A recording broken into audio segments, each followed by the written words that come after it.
I think, first of all, before we start the detail of this discussion, I think we need to look at, firstly, why this is important to all parents in South Africa, and possibly is one of the most important bills that we have looked at over the last decade.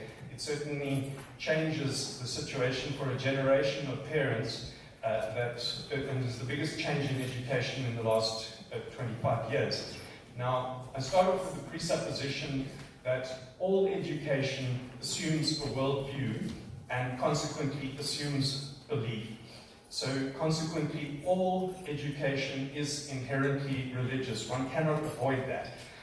But we have a diverse society and we have different views from different parents about what type of education they would like for their children. We also have a difference between individual children, that their needs, their strengths and weaknesses and the way that they might want to be educated or what might be best for them may be different, and we believe that parents are the ones who can best determine that.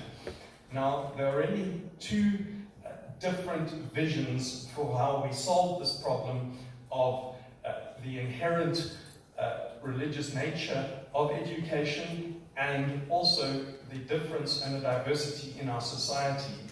The one solution, could I have the next slide, is that the state should decide. The other solution is that parents should decide for each child through the mechanisms that are devolved through the Constitution, through the Schools Act, and the options that are available to them in public schools, in private schools, and through home education. And then in each of those, through the different options that they have to express their views. Now, could I have the next slide, sorry? Next two slides? Okay. Okay. I can shift to my own, have you got a problem there that it's not pairing? Okay. Now, I think we've got three pieces of guidance in terms of this question of should the state decide or should parents decide. The first piece of guidance is the Bible. Now, every single scripture in the Bible that deals with children gives an instruction to parents on how to look after their children, and it gives an instruction to children to listen to their parents. There is no instruction that gives a mandate to the state to control education. So any mandate that the state has is delegated from parents, and I believe it's really important for every official, every teacher to remember that that mandate comes from God to parents, to them. They don't have that mandate directly from the state. And at every point, everybody who becomes involved in helping children needs to remember their accountability to the parents of those children, unless there is a special situation where the parents are doing something neglectful or criminal. The second guidance that we have is the Universal Declaration on Human Rights, and this is the only right in the Universal Declaration of Human Rights where it says parents have a prior right to choose the kind of education that shall be given to their children. That means that the United Nations emphasized that they did not grant this right. That right was there before the United Nations was founded and cannot be taken away. It's a prior right. So we just have to all respect that right that is God-given to parents. Then the Western Cape Constitution helpfully says that the government must adopt policy that allows children to receive basic education in a system of their parents' choice. The National Constitution talks about the best interests of the child being paramount, but if one interprets that through other documents, such as the Universal Declaration of Human Rights, one assumes that the parents are the ones who decide what is best for their child, and not a one-size-fits-all solution decided by some official in the state. Now, if I could have the next slide, I'd like you to think about the fact that you are all parents, and your children, and the best future that you want for them. Could I have the next one?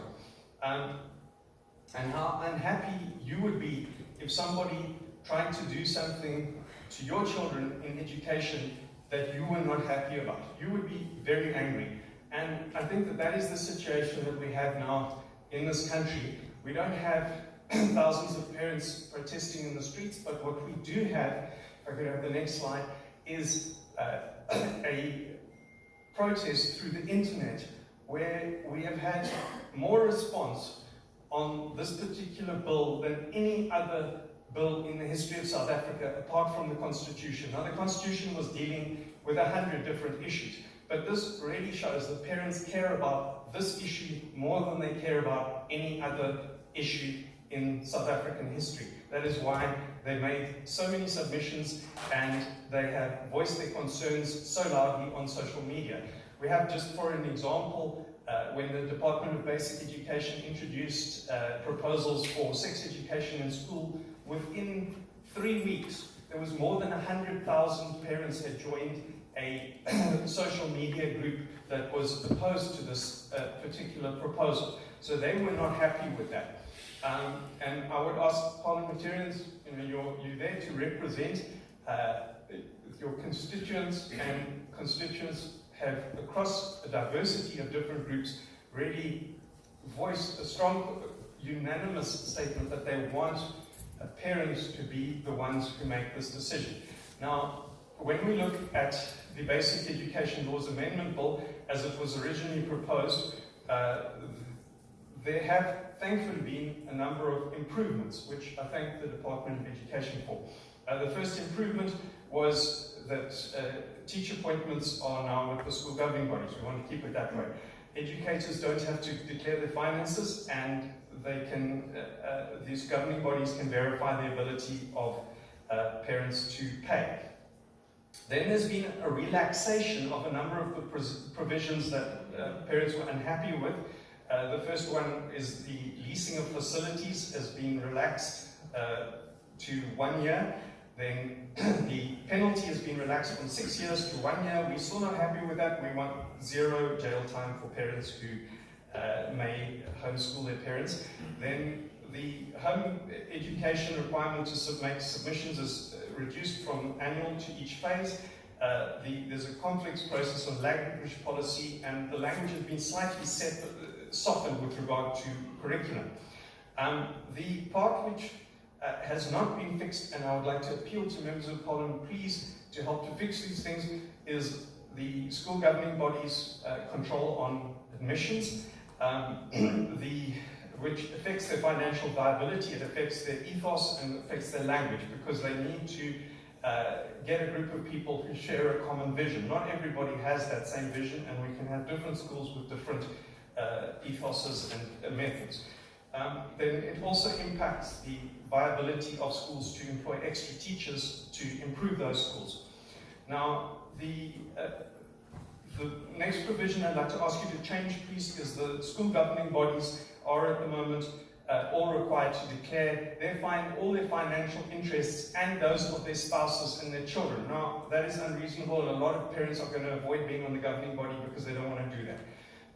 Just on the left there is an article. It had 6,000 shares, which equates to 1 million views. That was essentially the same submission I've given you now in 2017, and I think that really shows parents are interested in this issue. The next issue is that, and I think that in terms of parents being on the governing body, it's sufficient for them to just declare any business that they might have with the school. They shouldn't be doing business with the school if they're on the governing body. Don't have to declare everything. Then the homeschooling, if one removes the requirement for consultants to do assessments, that adds to costs, and people are already sacrificing one income in order to home educate.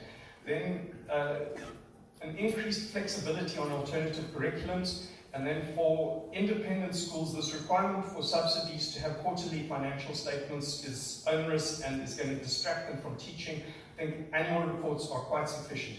Now, there's a diversity of reasons, if one can have the next slide, why parents are unhappy with their local school, and many of them are wanting to have a say on the governing bodies, and they're also opting for home education. Could I have the next slide, Edwin?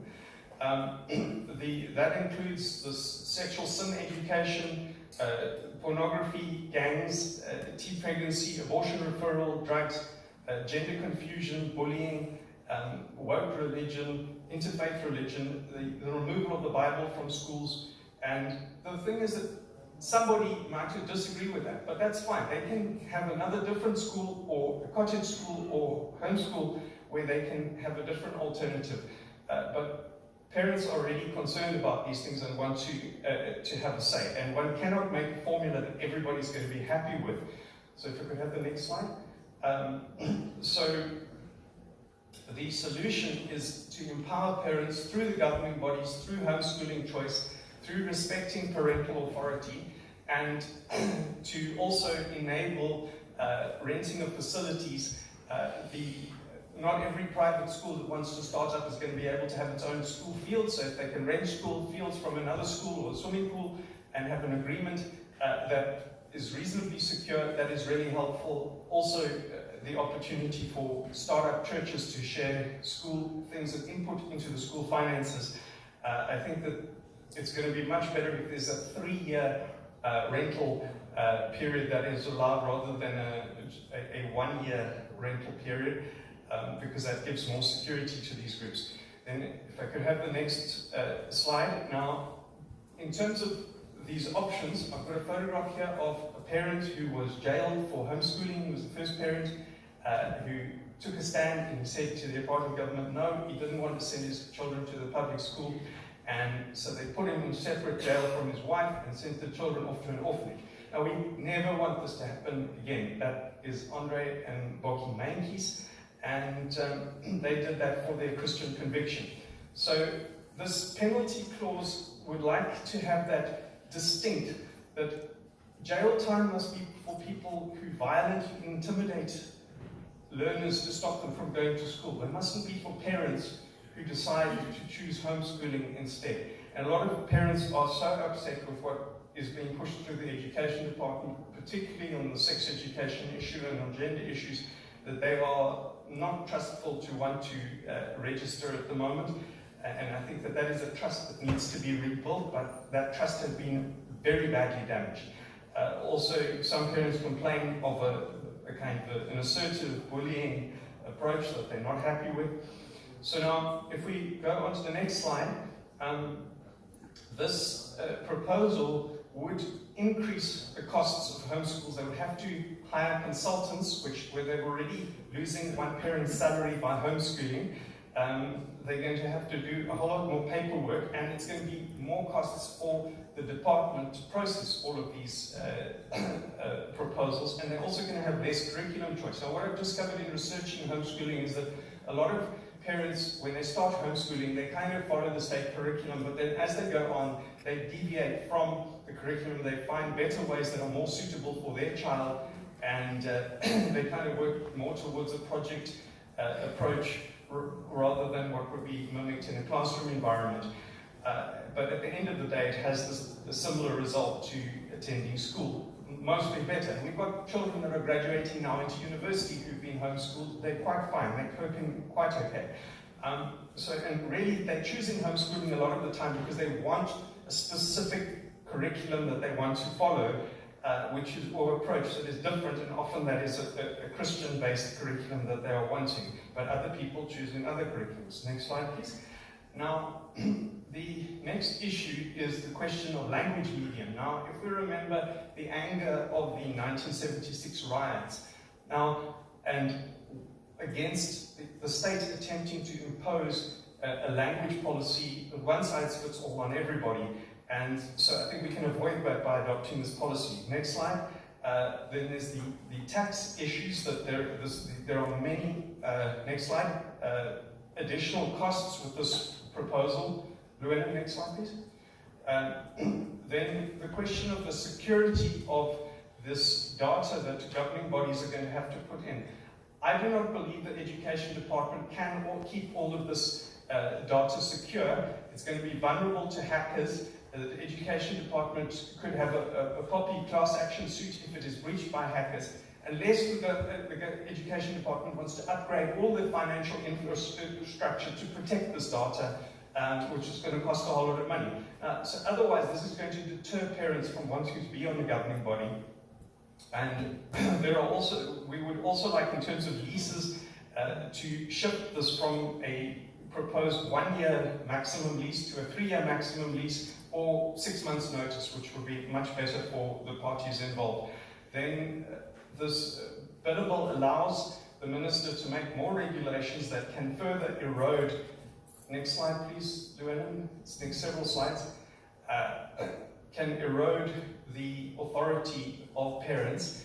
And I think we reached a high point under Minister Bengu, and since then it's been going down. Each year there's been more powers taken away from parents, and we would say this is not helpful. The state should concentrate on helping those schools that are struggling and leave the parents that are doing a good job alone to run those schools that are doing well.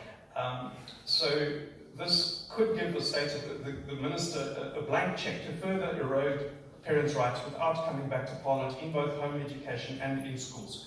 So if I've given the example of Milnerton Beach, if you go and visit there, in Blouberg Beach, every year it's just being eroded back by the sea because of some bad engineering decisions, and we don't want this erosion to carry on with parental rights. We also asked for the financial reports for independent schools would be much more reasonable if you made it quarterly rather than annual.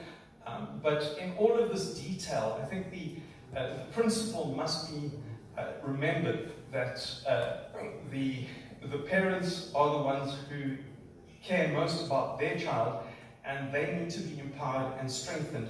And if there are governing bodies that are weak, we want to help them to become stronger, not to take powers away from them. So I thank you for this opportunity, and happy to handle questions. But I would really like to ask you as parliamentarians to think about the value you place on your child, and to empower every other parent in this country to have that power to make decisions for their child.